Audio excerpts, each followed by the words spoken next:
second quarter? What do you think helped? Getting back to the basics of football. One, not allowing the opposition to take control of stoppages or the run through their known strengths. So we need to reanalyse what we did right and not pat ourselves on the back, but try to emulate it, as opposed to sitting back and thinking it's all going to be done by the scoreboard at half time, quarter time. I think the conversion, I mean, it could have been a far bigger win. Is it cause for concern? Well, it'll bite us one day if we don't do something about it. It's we've missed too many over the last 2 or 3 weeks from positions where we've just been in a position where you just should kick goals. It's as simple as that. 6.4 metres, it's not exactly tiny, and we seem to be making it narrower every time we have a shot for goal. So is it technique? I don't know. Is it technique? Is it mental? Well, I think once you miss one, you tend to tense up a bit. I think Matthew Cruz has kicked 6 points in 2 weeks. So whether he's tightening right up, it's a bit like a golf shot. You can practice all you like, but you've really got to perform at the tournament. So, and we've got to do that. Simply got to do that because we play in a competition that is generally unforgiving. Would you say the same to Jared White, Mick? I mean, a couple of times during the game it looked like he was going to tear it apart with his marking, but conversion let him down a little bit as well. Tell me what he kicked, because I can't read it. 3-3, I believe. Yeah, well, I don't think it's Jared White. I mean, we've got 20 points. You said it's 3-3. There's 17 other points. Now, I don't think all of those are attributed to a set shot or an opportunity to score a goal from a relatively simple position, albeit under the pressure of a game.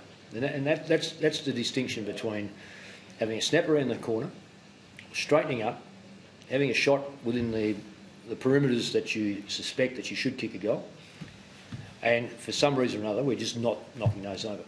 So it's not Jared White, it's a collective. I mean, I've went through all the points scored here. I think I've got here 3 rushed, so that gives us 17 points. Now let's assume that there's a couple of very hard ones, but I'm guessing, but I'd say 10 to 12 were. That doesn't make us a 10-goal better side than Brisbane, because everything changes. You go back to centre and you have a centre bounce as opposed to a kick-in. But nonetheless, when you take if you take chances, you distance yourself from the opposition, and sometimes that becomes enough mentally to say, well, the game's dead. But we keep people alive at the moment. The momentum swung backwards and forwards out of the midfield a couple of times during the game, but your side seemed to have more ability to take marks inside forward 50. Did you think that was the difference? No, if it was only that. I just think that overall it was a very strange game. It's probably one of the lowest possession rate games I've seen for a long time in modern football. It's a game that was played without a lot of carry. Both sides were good defensively. It was a game that had the ebbs and flows almost determined from the stoppage how much you had to resurrect the football or how much work you had to put in behind the ball.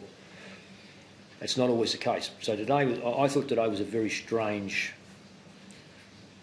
Is it a full moon?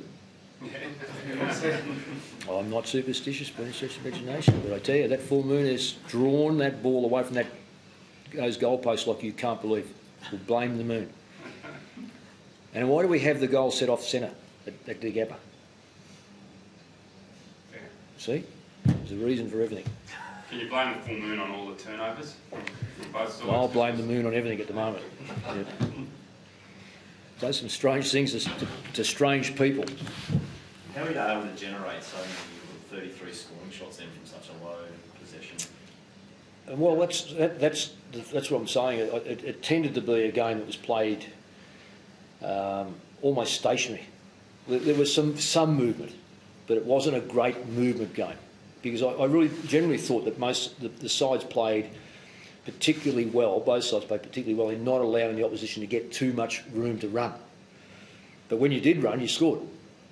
So there were some goals that were pretty free running, mainly by Brisbane. But by and large, when a side covers, and I'm not 100% sure these figures are spot on, but let's say, if I can read this, I've got glasses, I should read it. 5,000 and 5,400 metres. That's not a lot of metres travelled in today's football. So what it does tell you, that both sides were defence first and offensive second. Last questions? Done? Good on you. All the best. Thank you.